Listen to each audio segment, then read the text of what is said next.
பிள்ளைகளே, இயேசு கிறிஸ்து நாமத்தினாலே உங்களை வாழ்த்தி வரவேற்கிறேன். ஒவ்வொரு நாளும் இந்த வீடியோ மூலிமா இந்த வசனத்தோடு உங்களை காண்பதில் மிகுந்த மகிழ்ச்சி அடைகிறேன், சந்தோஷப்படுகிறேன். இந்த நாளிலே ஒரு வேத வசனத்தை காண்பிக்கிறேன். 1 சாமுவேல் 30ஆம் அதிகாரம் 8ஆம் வசனம் சொல்லப்படுகிறது. நம்ம எல்லாத்தையும் நம்ம சைடு நம்ம பக்கமாக வச்சுக்கலாம். வேலை செலுத்தணுமா இருக்கலாம், குடும்பத்தில் இருக்கிற பிரச்சனையாக இருக்கலாம், என் கண்ட்ரோலில் வச்சுக்கலான்னு சொல்லிட்டு நம்ம நினைக்கும் போது அது நடைபெற முடியாது. ஏன்னு வச்சா நம்ம வாழ்க்கையில் ஏதாவது ஒன்று நம்ம கையில் நம்ம வச்சுக்கொள்ளணும், திருப்பி கொள்ள முடியுமான்னு சொல்லிட்டு நம்ம யோசித்திருப்போம். அநேகரிட ஆலோசனை கேட்டிருப்போம். அது நடக்க முடியாதபடிக்கு சோர்ந்து போயிருக்கலாம். இங்கே ஒரு வேத வசனம் சொல்லப்படுகிறது.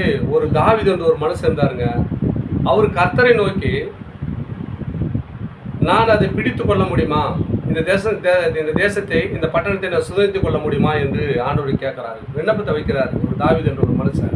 நம்ம வாழ்க்கையில் கொடுங்க ஒரு காரியத்தை நம்ம வெற்றி பெற முடியும்னு சொன்னால் அநேகரோட ஆலோசனை கேட்போம்.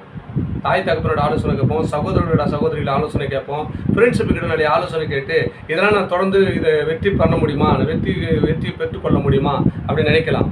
வேலை ஸ்தலத்திலும் சரி, அநேக இடத்துலையும் சரி, வெற்றி பெற முடியாதபடிக்கு சோர்ந்து போகும்போது இங்கே ஆண்டவர் வாழ்க்கையில் தாவீது ஒரு மனுஷன் இருந்தாருங்க.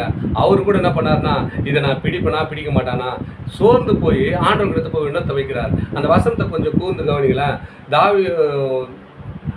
1 சாமுவேல் 30ஆம் அதிகாரம் 8ஆம் வசனம் சொல்றது, தாவீது கர்த்தரை நோக்கி, யாரை நோக்கிறாருன்னா, எல்லா பலனும் போயிடுச்சு, அவர் வெற்றி பெற முடியல.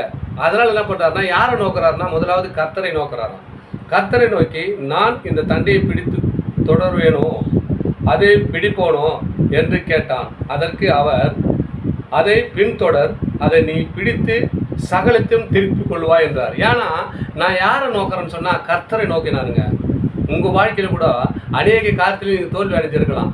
யாரெல்லாம் கர்த்தரை நோக்கி கூப்பிட்றீங்களோ உங்கள் வாழ்க்கையில் ஜெய வாழ்க்கையாக மாற கர்த்தர் உதவி செய்வாருங்க. நீங்கள் எல்லா காரியத்திலையும் ஜெயம் பண்ணிக்கலாம். பலத்தினாலும் பராக்கிரமத்தாலும் திருப்பி கொள்ளலான்னு பார்க்கலாம், முடியாத தோல்வியில் அடைஞ்சிருக்கலாம். தாவீது வாழ்க்கையில் அதே சூழ்நிலை நடந்ததுங்க. நடக்கும்போது அவன் யாரை முன் வைத்தார்னா, கர்த்தரை நோக்கி. யாரை நோக்கினான்னா, கர்த்தரை நோக்கும்போது அவன் வெற்றியை சகலத்தையும், எது இழந்து போனோன்னு சகலத்தையும் அவன் பக்கம் திருப்பி கொண்டது போல உங்கள் வாழ்க்கையை எல்லாம் திருப்ப வேணும்னு சொன்னால் கர்த்தரை நோக்கி பாருங்கள். நிச்சயமாக உங்கள் வாழ்க்கையில் வெற்றி வாழ்க்கை நடக்கும். எந்த காரியமும் தோல்வியாக இருந்தாலும் பயப்படாதீங்க. வியாதியோ, வறுமையோ, கஷ்டமோ, படுமோசமோ பயப்படாதீங்க. கர்த்தரை நோக்கி விண்ணப்பத்தை வைங்க. நிச்சயமாக உங்கள் வாழ்க்கையில் அற்புதம் அடையாளம் நடக்கும். எல்லாத்தையும் திருப்பி கொள்ளுங்க. தாவீது வாழ்க்கையில் திருப்பி கொண்டது போல நீங்களும் திருப்பி சமாதான சந்தோஷப்பட்டு வாழ போகிறீங்க. அதுக்கு தான் இந்த நாளிலே உங்களோடு பேசிக்கிறார். தொடர்ந்து இந்த வீடியோ பாருங்கள். சப்ஸ்கிரைப் பண்ணி பாருங்கள், லைக் பண்ணுங்கள், அனைவருக்கும் ஷேர் பண்ணுங்கள். ஆமென். God bless you.